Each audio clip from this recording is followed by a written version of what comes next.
नमस्कार। जैसा कि आप जानते हैं कि जूनियर ऑफिस असिस्टेंट की पोस्टें जो हैं वो निकली हुई हैं। तो जूनियर ऑफिस असिस्टेंट के एग्ज़ाम के लिए हमने अलग से एक कंप्यूटर की जो है वो सीरीज़ चलाई हुई है। इसमें हम कंप्यूटर के बेसिक टू एडवांस लेवल के क्वेश्चन जो है वो डिस्कस करते हैं। इसी सीरीज़ का ये पार्ट नंबर तीसरा है। इस सीरीज़ को हमने जो नंबरिंग की है वो C1 C2 C3 कर जो है वो नंबरिंग की है। तो ये C3 नंबरिंग जो है, यानी कि C3 पार्ट जो है आज हम डिस्कस करने जा रहे हैं। जितने भी क्वेश्चन डिस्कस किए जाएंगे वो सारे के सारे एग्जाम पॉइंट ऑफ व्यू से इंपॉर्टेंट हैं और डेफिनेटली आने वाले एग्जाम्स में आपकी हेल्प करेंगे, जैसे कि पहले भी करते रहे हैं। क्वेश्चन नंबर 1 से डिस्कशन को स्टार्ट करते हैं। बोलते हैं, in Microsoft Word you can customise or choose from predefined margin arrangements by selecting which of the following path. तो बोलते हैं कि ये जो माइक्रोसॉफ्ट वर्ड है, इसमें आप निम्नलिखित में से कौन सा पथ चुनकर जो है वो पूर्व निर्धारित मार्जिन व्यवस्था को अनुकूलित कर सकते हैं या फिर उसको चुन सकते हैं। देखिए, माइक्रोसॉफ्ट वर्ड के अलग अलग फीचर होते हैं, इसमें अलग अलग काम करने होते हैं, अलग अलग तरह से जो है वो काम करने होते हैं। तो माइक्रोसॉफ्ट वर्ड में ही अगर आपको जो है वो क्या करना है, जो यहाँ पर प्री डिफाइंड मार्जिन है, जो पहले से ही मार्जिन डिफाइन किया गया है, उसको आपको कस्टमाइज करना है। तो आप कैसे कस्टमाइज करेंगे? आप तो सबसे पहले जो आपके पास माइक्रोसॉफ्ट वर्ड में ऊपर एक लिस्ट बनी होती है जहाँ पर लिखा होता है file, home, insert, draw, design, layout, उसमें एक लेआउट जो है वो ऑप्शन होता है। तो सबसे पहले लेआउट पर जाना है। लेआउट में जाकर आपको मार्जिन का ऑप्शन जो है वो मिल जाएगा। तो वहाँ से आप प्री डिफाइंड मार्जिन को जो है वो सिलेक्ट कर सकते हैं। ऑप्शन सी इसका सही आंसर हो जाएगा। इसमें कंफ्यूज होने की ज़रूरत नहीं है आपको, क्योंकि यहाँ पर होम और मार्जिन भी दिया गया था। तो ध्यान रखना है कि लेआउट पर जाएंगे, लेआउट पर जाकर आपको वो ऑप्शन मिल जाएगी मार्जिन वाली, वहीं से ये ठीक जो है वो होगा। आगे MS पावर पॉइंट का क्वेश्चन है। आगे यहाँ पर बोलते हैं, in MS power point which view should you use to ensure your company's logo appear in same position, example upper right corner और एवरी साइड। तो बोलते हैं कि अगर MS पावर पॉइंट में आप कोई प्रेजेंटेशन दे रहे हैं तो आपको चाहिए कि आपकी कंपनी का नाम भी जो है वो वहाँ पर आए। तो आप अपने कंपनी का जो लोगो है वो बोलते हैं उसको, उसकी प्रस्तुति के लिए स्लाइड के ऊपरी दाएं कोने पर दिखाई दे या फिर कहीं पर भी वो दिखाई दे, उसके लिए आप क्या करेंगे, तो वहाँ से आप स्लाइड शॉर्टर जो है वो करेंगे। स्लाइड शॉर्टर ऑप्शन ए जो है वो सही आंसर है। विच व्यू शुड यू यूज़, तो यहाँ पर जो स्लाइड शॉर्टर का व्यू है वो आपको जो है वो चूज़ करना है और आपकी कंपनी का लोगो जो है वो सेम पोजीशन पर जो है वो हर एक साइड जो है वो शो जो है वो हो जाएगा। तो ये ध्यान रखना, स्लाइड सॉर्टर ऑप्शन एक यहाँ पर होता है जब MS एक्सेल यूज़ करते हैं। देखिए, इन इन चीज़ों को याद रखने के लिए या तो आपने ये कंप्यूटर में प्रैक्टिकली की हैं तब याद रह जाती हैं, दूसरा या तो आपने कंप्यूटर को डिटेल से पढ़ा है, हर एक ऑप्शन के बारे में, फीचर के बारे में देखा है, तो ये आप ऑप्शन ये जो है वो क्वेश्चन सॉल्व कर पाते हैं। अगले क्वेश्चन में देखिए क्या बोलते हैं यहाँ पर, which central device is used to connect all computers in a star topology. तो स्टार टोपोलॉजी कैसी होती है, स्टार कैसे बनता है, ऐसे ऐसे ऐसे ऐसे ऐसे स्टार जो है वो बनता है। तो बोलते हैं कि विच सेंट्रल डिवाइस, एक सेंट्रल डिवाइस जो है वो यूज़ होगी इस स्टार टोपोलॉजी में, जो कि सारे कंप्यूटर जो होंगे उन सबको जो है वो कनेक्ट करेगी। ये कंप्यूटर हैं आपके, ठीक है, ये कंप्यूटर हैं, ठीक है। इनको, ये जो बीच वाली डिवाइस है इसको क्या जो है वो बोलेंगे, तो इसको जो है वो हब बोल दिया जाएगा। हब होगा ये, ऑप्शन सी जो है वो इसका सही आंसर है। ये जो है ये हब है, यहाँ पर हब लिख लीजिए और बाकी के जो है वो आपके कंप्यूटर यहाँ पर जुड़े हुए हैं। तो हब जो है वो डिवाइस है जिसको जो है वो यूज़ कर कर आप अपने सारे कंप्यूटर को जो है वो स्टार टोपोलॉजी में जो है वो कनेक्ट कर सकते हैं, ठीक है जी। तो हब यहाँ पर ध्यान रखना।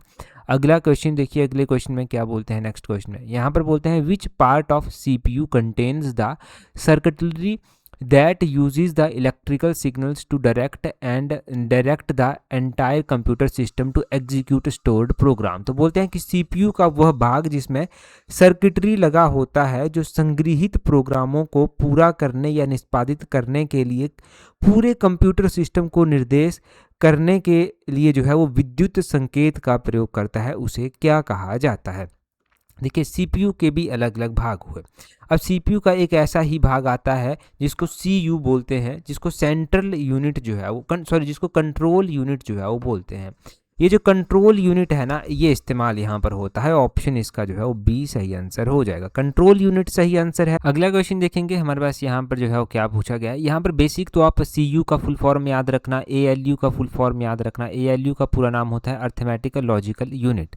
तो ये पूरे नाम भी जो है वो कई बार एग्जाम में पूछ लिए जाते हैं। अगला क्वेश्चन देखेंगे। अगले क्वेश्चन में बोलते हैं what does a multitasking operating system mean. तो मल्टीटास्किंग का मतलब क्या होता है। मल्टीटास्किंग नाम से ही पता चल रहा है कि एक साथ जो है वो ज़्यादा दो या दो से ज़्यादा काम किए जा रहे होंगे। बोलते हैं यहाँ पर it allows multiple user to log in at once, कि मल्टीपल यूज़र को लॉग इन करने के लिए अलाउ करता है। नहीं, मल्टीपल यूज़र को नहीं करेगा ये। या फिर it automatically fixing the software error, ये भी नहीं होगा। It can only run on multi core processor, कि मल्टी कोर प्रोसेसर पर रन करेगा ये भी नहीं होगा। Many programs can be run simultaneously, तो ये होगा कि एक या एक से ज़्यादा प्रोग्राम्स, बहुत सारे प्रोग्राम एक साथ जो है वो चलाए जा सकते हैं। तो इसका ऑप्शन बी सही आंसर हो जाएगा। मल्टीटास्किंग का नाम से ही पता चल रहा है कि क्या ये चीज़ जो है वो होगी। ठीक है, यहाँ पर ये क्वेश्चन सॉल्व हुआ। अगला क्वेश्चन देखिए क्या बोलते हैं which type of volatile memory requires a constant power supply to function but does not need to be periodically refreshed to maintain data. तो बोलते हैं कि कौन सी वोलेटाइल मेमोरी, बोलते हैं कि उसको जो है वो कांस्टेंट जो है वो पावर सप्लाई चाहिए होती है, मतलब उसको निरंतर बिजली की आपूर्ति की आवश्यकता होती है, लेकिन डाटा को बनाए रखने के लिए समय समय पर रिफ्रेश करने की आवश्यकता जो है वो नहीं होती। अगर हम मेमोरीज़ की बात करते हैं तो मेमोरीज़ में भी हमने अलग अलग तरह की मेमोरीज़ पढ़ी हुई हैं। उसमें मैंने वॉलेटाइल और नॉन वॉलेटाइल मेमोरी के बारे में भी आपको बताया हुआ है। अब देखिए यहाँ पर हम बात करते हैं कि यहाँ पर पूछा गया है वॉलेटाइल मेमोरी कौन सी है वो। तो वॉलेटाइल मेमोरी वो होगी कौन सी, इनमें से जो है वो आपके पास 4 ऑप्शन दिए गए हैं। एक एस रैम दिया गया है, तो एस रैम ही वो वॉलेटाइल मेमोरी जो है वो है। एस रैम ऑप्शन ए जो है वो इसका सही आंसर हो जाएगा। हमने रैम और रोम के बारे में पढ़ा हुआ है। रैम होता है रैंडम एक्सेस मेमोरी। रैम की ही आगे 2 कैटेगरीज आ जाती हैं, एक डी रैम आती है जिसको डायनामिक रैम बोलते हैं, एक एस रैम आती है जिसको स्टैटिक रैम जो है वो बोलते हैं। ये स्टैटिक रैम जो है वो किसके लिए इस्तेमाल जो है वो होती है। ये स्टैटिक रैम जो है वो डाटा को तब तक रखती है जब तक इसके पास पावर होती है, पावर सप्लाई होती है। ठीक है, मेमोरी चिप के द्वारा जब तक इसको पावर सप्लाई मिल रही है तब तक ये डाटा को अपने पास जो है वो रखती है। इसको जो है वो बार बार रिफ्रेश करने की ज़रूरत जो है वो नहीं होती। जहाँ पर हम डी रैम की बात करते हैं तो डी रैम जो है इसको रिफ्रेश कंटिन्यूसली जो है वो करना होता है। इसमें अगर इन्फॉर्मेशन को स्टोर करना है तो ये कंटिन्यूसली जो है वो रिफ्रेश करनी जो है वो पड़ती है। ठीक है, ये डी रैम और एस रैम के बीच का डिफरेंस भी जो है वो आ जाता है। एस रैम जो है इसको जो है वो कैशे मेमोरी के तौर पर भी इस्तेमाल करते हैं, क्योंकि ये हाई स्पीड मेमोरी जो है वो होती है। ये हाई स्पीड है इसलिए इसको कैशे मेमोरी की तरह भी इस्तेमाल करते हैं। एस रैम ज़्यादा महंगी होती है और ज़्यादा फास्टर भी होती है as compare to the RAM के। ठीक है जी, तो ये आपने एस रैम के बारे में भी और डी रैम के बारे में भी जो है वो ध्यान रखना है। ठीक है, एस रैम का पता चल गया, डी रैम का जो है वो पता चल गया आपको। रोम का तो आपको पता ही है, रीड ओनली मेमोरी, ये एक नॉन वॉलेटाइल मेमोरी जो है वो होती है। हज़ारों बार इसको हम पढ़ चुके हैं। आगे यहाँ पर पूछा गया है what is full form of networking term TCP. TCP का पूरा नाम यहाँ पर जो है वो पूछा गया है। टीसीपी का पूरा नाम होता है ट्रांसमिशन कंट्रोल प्रोटोकॉल। क्या नाम होता है इसका? Transmission control protocol. Option C इसका सही आंसर। देखिए, जब टीसीपी की बात हो रही है तब ऑप्शन सेम जब दिखेंगे ना वहाँ पर पेपर में, तब कन्फ्यूजन जो है वो हो सकता है। हम ऐसे ही कुछ इंपॉर्टेंट जो है वो टर्में जान लेते हैं नेटवर्किंग से रिलेटेड, जैसे कि वैन, WAN भी आता है, ये वाइड एरिया नेटवर्क जो है वो होता है। एक लैन आता है, लैन को जो है वो लोकल एरिया नेटवर्क जो है वो बोलते हैं। वैसे ही जो है अगर हम PDF की बात करते हैं तो वो होती है पोर्टेबल डॉक्यूमेंट फॉर्मेट। PDF को पोर्टेबल डॉक्यूमेंट फॉर्मेट जो है वो बोलते हैं। वैसे ही JPEG भी आता है। JPEG इमेज का ये फॉर्मेट होता है। तो JPEG का पूरा फॉर्म होता है जॉइंट फोटोग्राफिक एक्सपर्ट ग्रुप। ये ध्यान रखना आप इसका। एक जो है वो HDMI होता है, HDMI होता है। HDMI का पूरा नाम होता है हाई डेफिनेशन मल्टीमीडिया इंटरफेस। एक HTML होता है, उसका तो पता ही है, उसका पूरा नाम हाइपर टेक्स्ट मार्कअप लैंग्वेज जो है वो होता है HTML का। एक HTTP भी होता है, उसका पूरा नाम हाइपर टेक्स्ट ट्रांसफ़र प्रोटोकॉल जो है वो होता है। एक GUI भी होता है, उसका पूरा नाम ग्राफिकल यूज़र इंटरफेस जो है वो है। ग्राफिकल यूज़र इंटरफेस भी पता चल गया। आगे क्या बोलते हैं, अगला क्वेश्चन देखिए, बोलते हैं यहाँ पर क्या बोलते हैं, विच, यहाँ पर इनपुट डिवाइस की बात की गई है, which input technique is specially used by banks to process large volumes of cheques efficiently. तो जब बैंक्स के पास लार्ज वॉल्यूम ऑफ चेक्स आते हैं तो उनको एफिशिएंटली मूव करने के लिए बोलते हैं, यहाँ पर उनको एफिशिएंटली मूव करने के लिए जो है वो किस तकनीक का इस्तेमाल जो है वो किया जाता है। जो तकनीक यहाँ पर इस्तेमाल होती है उसको क्या बोलते हैं, उसको MICR जो है वो बोलते हैं। ये तो बेसिक एग्जाम्स में भी बहुत बार पूछा गया, कंप्यूटर बेस्ड एग्जाम में तो इसको पूछ ही लेते हैं, परंतु ऐसे एग्जाम्स जहाँ पर कंप्यूटर रिलेट हो सकता है वहाँ पर भी पूछ लेते हैं। MICR का पूरा नाम देख लीजिए, मैग्नेटिक इंक करैक्टर रिकॉग्नाइजेशन, इसका पूरा नाम जो है वो होता है। यहाँ पर OCR दिया गया है, OCR का पूरा नाम ऑप्टिकल करैक्टर रिकॉग्नाइजेशन जो है वो होता है। OMR यहाँ पर दिया गया है, OMR का पूरा नाम ऑप्टिकल मार्क रीडर जो है वो होता है। अगला क्वेश्चन हम देखेंगे, परंतु अगला क्वेश्चन हम डिस्कस करें उससे पहले, अगर आप तैयारी जूनियर ऑफिस असिस्टेंट के एग्ज़ाम के लिए स्पेसिफिक वे में कर रहे हैं, चाहते हैं आप अपनी स्टडी को एनालाइज कर सकें, आप चाहते हैं कि आप आगे बढ़ सकें, तो आप हमारी कॉम्प्रिहेंसिव टेस्ट सीरीज़ के साथ जुड़ सकते हैं। इस कॉम्प्रिहेंसिव टेस्ट सीरीज़ में हमने स्टार्टिंग के एस्पिरेंट्स के लिए जो है वो ऑफर रखा हुआ है और जो अभी तक चला हुआ है, इस ऑफर में आप जुड़ सकते हैं, टेस्ट सीरीज़ को ज्वाइन कर सकते हैं। नीचे डिस्क्रिप्शन बॉक्स, कमेंट बॉक्स में इसका लिंक जो है वो दिया गया है। टेस्ट सीरीज़ में कॉम्प्रिहेंसिव वे से आपकी चीज़ों को जो है वो कवर किया जाएगा, जितना आपकी स्टडी को प्रॉपर शेप दे सकते हैं उतना देंगे। हमारा जो बेसिक मोटिव है वो है एग्ज़ाम को क्लियर करना, उसके लिए हमें जो है वो जो भी प्रयास करने पड़ेंगे वो हम यहाँ पर करते हैं, ठीक है। बाकी JBT पटवारी के लिए तैयारी कर रहे हैं तो हमारी कॉम्प्रिहेंसिव टेस्ट सीरीज़ अलग से है, जिसका लिंक नीचे डिस्क्रिप्शन बॉक्स, कमेंट बॉक्स में, आप JBT पटवारी की कॉम्प्रिहेंसिव टेस्ट सीरीज़ के साथ भी जुड़ सकते हैं। अगला क्वेश्चन देखिए, अगले क्वेश्चन में जो है वो यहाँ पर क्या बोलते हैं, यहाँ पर अगले क्वेश्चन में देखिए क्या बोलते हैं, यहाँ पर बोलते हैं, यहाँ पर कि बोलते हैं what does Google Chrome, Apple safari and opera have in common. तो गूगल क्रोम, एप्पल सफारी और ओपेरा के बीच में जो समानता है वो क्या है। दे आर ऑपरेटिंग सिस्टम, क्या ये ऑपरेटिंग सिस्टम है। दे आर वेब ब्राउज़र, क्या ये वेब ब्राउज़र है। दे आर सर्च इंजन, क्या ये सर्च इंजन है। There are malware protection software, कि ये malware protection software just like as antivirus जो है वो है।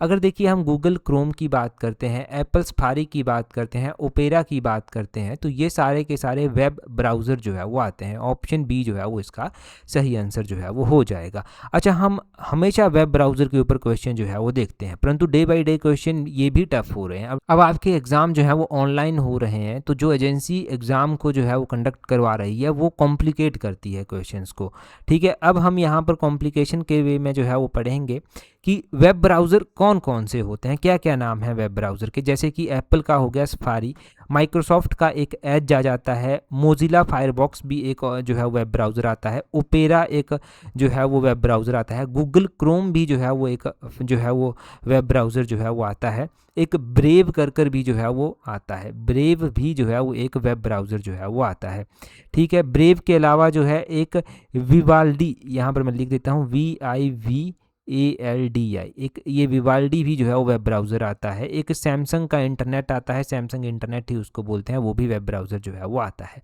ठीक है। ये तो हो गया वेब ब्राउज़र के बारे में। सर्च इंजन थोड़े अलग होते हैं। सर्च इंजन की अगर हम बात करें कि सर्च इंजन जो है वो क्या होते हैं, तो जहाँ पर हम सर्च करते हैं, जैसे कि याहू हो गया, गूगल हो गया, माइक्रोसॉफ्ट का बिंग सर्च इंजन जो है वो आता है, ठीक है। ये सर्च इंजन जो है वो आते हैं, तो सर्च इंजन थोड़े अलग हैं। एक बाइदू भी जो है वो आता है, बाइदू यहाँ पर लिख देता हूँ, ये भी सर्च इंजन में जो है वो आता है। बाइदू भी एक सर्च इंजन है, लीडिंग। ये बाइदू जो है ना, बेसिकली ये भी पूछ लेते हैं एग्जाम में कि ये कहाँ का सर्च इंजन है, तो ये बेसिकली चाइना का सर्च इंजन जो है वो है, ठीक है जी, चाइना का सर्च इंजन ये है। अगला क्वेश्चन देखिए क्या बोलते हैं, अगले क्वेश्चन में बोलते हैं the term crawling, indexing and ranking are fundamental processes related to. तो कंप्यूटर में ये क्रॉलिंग, इंडेक्सिंग और रैंकिंग ये कुछ फंडामेंटल टर्में हैं। बोलते हैं ये किससे संबंधित हैं, तो ये संबंधित हैं सर्च इंजन से संबंधित, ठीक है। यहाँ पर क्रॉलिंग की जाती है, इंडेक्सिंग की जाती है, रैंकिंग की जाती है। तो ये तो हमने सर्च इंजन के एग्जाम्पल तो हमने पढ़ ही लिए कि कौन कौन से सर्च इंजन होते हैं, किस तरह से क्या क्या है, वो सर्च इंजन के बारे में हम जो है वो जान चुके हैं। क्रॉलिंग, इंडेक्सिंग और रैंकिंग ये जो है वो फंडामेंटल प्रोसेस से जो है वो सर्च इंजन से ही रिलेटेड है। आगे बोलते हैं यहाँ पर टीसीपी की बात की गई है। टीसीपी का हम पढ़ रहे थे, ट्रांसमिशन कंट्रोल प्रोटोकॉल पूरा नाम होता है। बोलते हैं which TCP port is used by web server to serve web pages. यहाँ पर स्टार लगा लीजिए और इसको अपनी किताब पर या कॉपी पर लिख लीजिए अगर वहाँ पर नहीं है। कौन सा टीसीपी पोर्ट बोलते हैं वेब पेज सर्वर के लिए वेब सर्वर का उपयोग करता है। आप कहेंगे ये क्या नंबरिंग लिख दी है यहाँ पर कुछ, तो इसका आंसर 80 हो जाएगा। 80 जो है वो इसका आंसर हो जाएगा। किस बेस पर 80 होगा, मैं थोड़ा डिटेल से आपको समझाता हूँ। पोर्ट की नंबरिंग है, जैसे कि पोर्ट 80 होता है HTTP में।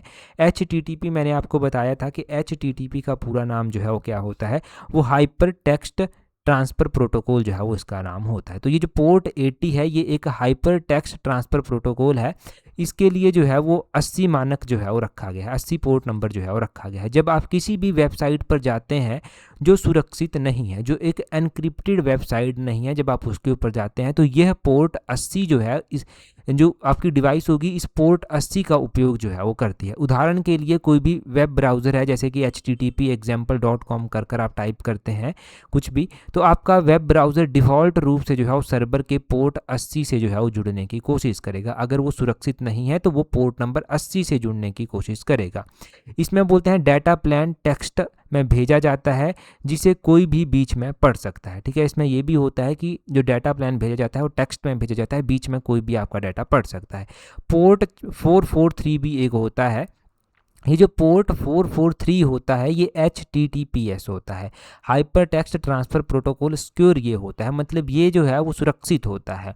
और आजकल की जो आधुनिक डिवाइसेस आ रही हैं, वेबसाइट्स आ रही हैं, वो सब इसी का उपयोग जो है वो करती हैं। उदाहरण के लिए आप HTTP जो है google.com पर जाते हैं, facebook.com खोलते हैं, तो बोलते हैं ये पोर्ट 443 का उपयोग जो है वो करता है। तो पहले जो असुरक्षित था वो पोर्ट 80 था, जो सुरक्षित वाला है वो पोर्ट 443 है। तो पोर्ट 443 भी जो है वो लिख लेना। यहाँ एस का अर्थ सिक्योर होता है। और बोलते हैं कि अब एग्जांपल समझिए पोर्ट 80 और पोर्ट 443 का रियल लाइफ में। ये बोलते हैं कि एक ऐसे पोस्ट कार्ड की तरह पोर्ट 80 जो है ना, एक ऐसे पोस्ट कार्ड की तरह होता है जिसको पोस्टमैन या फिर कोई भी बीच में जो है वो पढ़ सकता है। ये पोर्ट 80 होता है।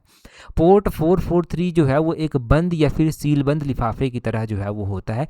इसको जो है वो हर कोई नहीं खोल सकता, जिसके पास उसकी चाबी है वही इसको जो है वो खोल सकता है, मतलब जिसके पास सिक्योरिटी की है वही इसको खोल सकता है। तो ये दो पोर्ट आपने पोर्ट 80 और पोर्ट 443 जो है वो आपने पढ़ लिए, इन दोनों को जो है वो ध्यान भी रखना। आगे बोलते हैं which one of the following is an example of linear data structure. तो इनमें से कौन सा बोलते हैं कि लीनियर डाटा स्ट्रक्चर का जो है वो एग्जाम्पल है। हम लीनियर और नॉन लीनियर डाटा स्ट्रक्चर के एग्जाम्पल भी जानेंगे। पहले देखिए example of linear data structure. तो यहाँ पर बोलते हैं जो लीनियर डाटा स्ट्रक्चर का एग्जाम्पल है वो आता है लिंक्ड लिस्ट कर। ऑप्शन बी जो है वो सही आंसर है। ये जो लिंक्ड लिस्ट है ना, ये लीनियर डाटा स्ट्रक्चर का जो है वो एग्जाम्पल है। ऑप्शन बी जो है वो इसका सही आंसर है। अच्छा, यहाँ पर देखिए जो लीनियर डाटा स्ट्रक्चर है उसके क्या क्या एग्जाम्पल हैं और नॉन लीनियर डाटा स्ट्रक्चर के क्या क्या एग्जाम्पल हैं। लीनियर डाटा स्ट्रक्चर में जो है वो एरेज आते हैं, इसमें लिंक्ड लिस्ट आती है जो हम एग्जाम्पल के तौर पर पढ़ रहे हैं, स्टैक्स आते हैं, क्यू जो है वो इसमें आती है। ये सारे के सारे लीनियर डाटा स्ट्रक्चर के एग्जाम्पल हैं। नॉन लीनियर डाटा स्ट्रक्चर के एग्जाम्पल में ट्री आ जाता है, ग्राफ आ जाता है, हीप्स आ जाता है। तो यहाँ पर जो ग्राफ दिया गया था, ट्री दिया गया था, हीप्स दिया गया था, ये सारे के सारे जो हैं वो किसके एग्जाम्पल हैं, ये सारे के सारे नॉन लीनियर डाटा स्ट्रक्चर के जो है वो एग्जाम्पल आ जाते हैं। तो लीनियर और नॉन लीनियर डाटा स्ट्रक्चर के एग्जाम्पल ध्यान रखना। आगे बोलते हैं यहाँ पर cache memory is used to transfer the data between. तो कैशे मेमोरी के बारे में आप पढ़ते हैं अक्सर। अब बोलते हैं ये डाटा ट्रांसफ़र करने के लिए यूज़ होती है, परंतु किसके बीच में डाटा ट्रांसफ़र करने के लिए इसका इस्तेमाल जो है वो होता है। तो इसका जो इस्तेमाल होता है ना कैशे मेमोरी का, ये प्रोसेसर और जो आपकी आउटपुट डिवाइस है उसके बीच में इस्तेमाल होता है। Cache memory is used to transfer the data between processor and output device. ठीक है जी, ये आपने कैशे मेमोरी के बारे में जो है ध्यान रखना है। हम मेमोरीज़ के बारे में पढ़ रहे थे, तो कैशे मेमोरी के बारे में ध्यान रखिए। ये टेम्परेरी होती है, ठीक है जी, टेम्परेरी होती है और फास्ट रेट इसकी जो है वो होती है।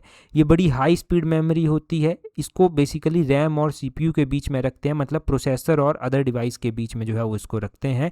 ठीक, प्रोसेसर और आउटपुट डिवाइस के बीच में जो है वो इसको रखते हैं। और ये जो है ना, ये इंक्रीज़ कर देती है स्पीड ऑफ प्रोसेसिंग, जो प्रोसेसिंग की स्पीड होती है उसको भी ये इंक्रीज़ जो है वो कर देती है। आगे बोलते हैं विच वेरिएंट ऑफ डैश, यहाँ पर होगा dash is called a flash memory. बोलते हैं एक डैश प्रकार फ्लैश मेमोरी कहलाता है। तो इनमें से क्या कैशे मेमोरी को फ्लैश मेमोरी बोलते हैं, वर्चुअल मेमोरी को फ्लैश मेमोरी बोलते हैं, या फिर ई रोम को जो है वो फ्लैश मेमोरी बोलते हैं, या फिर रैम को फ्लैश मेमोरी जो है वो बोलते हैं। तो यहाँ पर जो ई रोम इस्तेमाल किया गया है इसको फ्लैश मेमोरी जो है वो बोलते हैं। ये फ्लैश मेमोरी क्या है, इसका तो ऑप्शन सी सही आंसर हो जाएगा। ये फ्लैश मेमोरी है क्या, वो भी जो है वो समझिए। फ्लैश मेमोरी बोलते हैं एक semiconductor based non volatile rewritable memory जो है वो होती है। इसका बेसिकल यूज़ आजकल के फ़ोन्स में, प्रिंटर्स में, कैमराज में, जो डिजिटल कैमराज होते हैं उनमें जो है वो किया जाता है। ये ई रोम का पूरा नाम क्या है, इसका पूरा नाम होता है इलेक्ट्रिकली इरेजेबल प्रोग्रामेबल रोम, यानी कि रीड ओनली मेमोरी। तो ये जो है वो इसका पूरा नाम होता है। रैम के बारे में आपने पढ़ा है कि वो नॉन वॉलेटाइल मेमोरी है, उसकी अलग अलग कैटेगरीज आती हैं जिसमें ये ई रोम भी जो है वो ई रोम भी जो है वो एक आता है। जो रोम की अलग अलग कैटेगरीज आती हैं उसमें एक जो है वो पी रोम आता है, एक जो है वो उसमें जो है वो ई पी रोम आता है, और एक ई पी रोम जो है वो आता है। तो इस तरह से अलग अलग जो है वो वेरिएंट इसके हैं।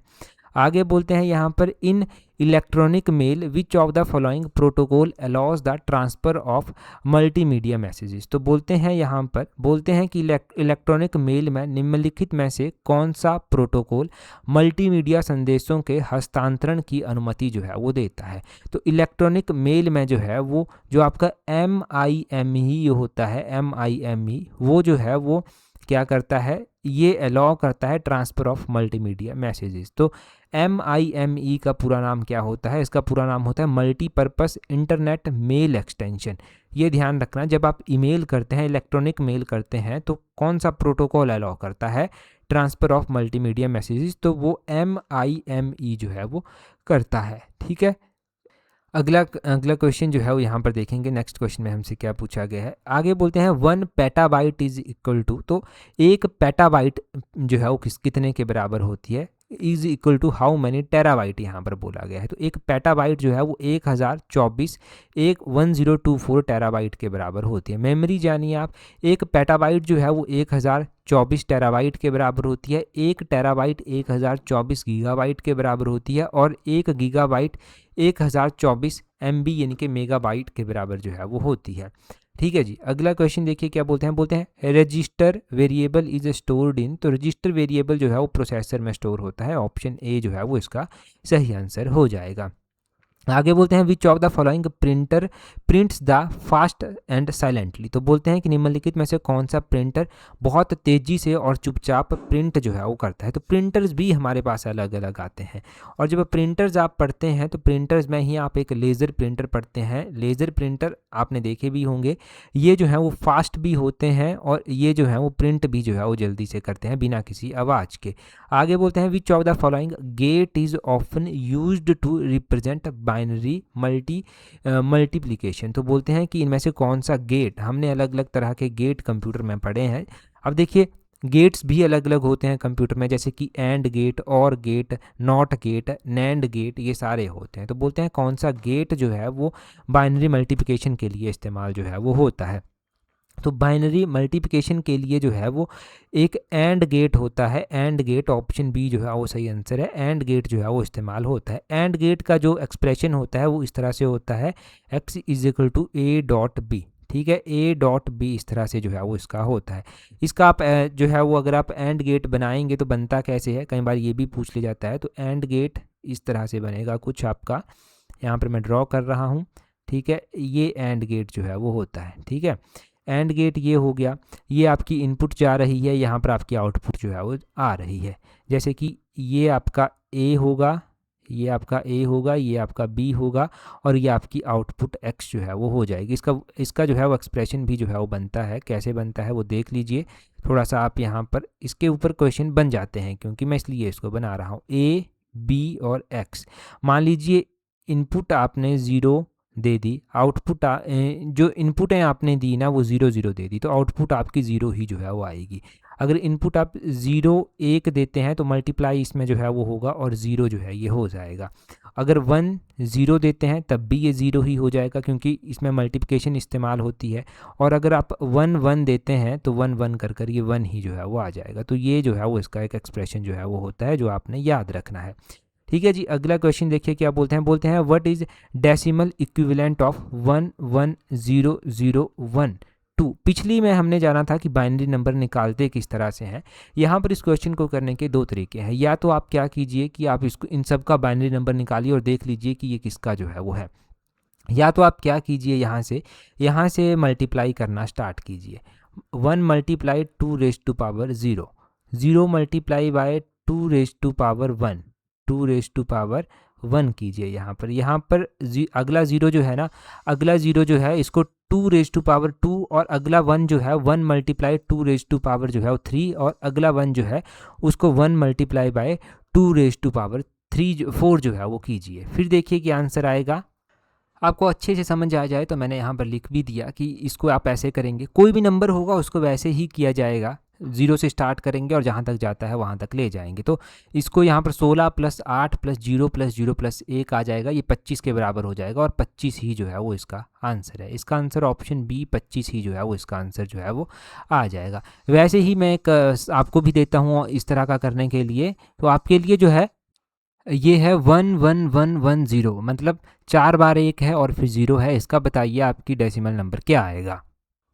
अगला क्वेश्चन देखिए, बोलते हैं कंट्रोल शिफ्ट और alt are called dash keys. तो ये कंट्रोल शिफ्ट और ऑल्ट जो है वो कीज़ होती हैं कंप्यूटर में। बेसिकली बोलते हैं कि ये कीज़ जो है वो किस तरह की कीज़ हैं, इनको क्या बोलते हैं, dash keys, called dash keys. तो आप 4 ऑप्शंस आपके पास दिए गए हैं, अभी आप कमेंट कर जो है वो अपना आंसर बताएंगे।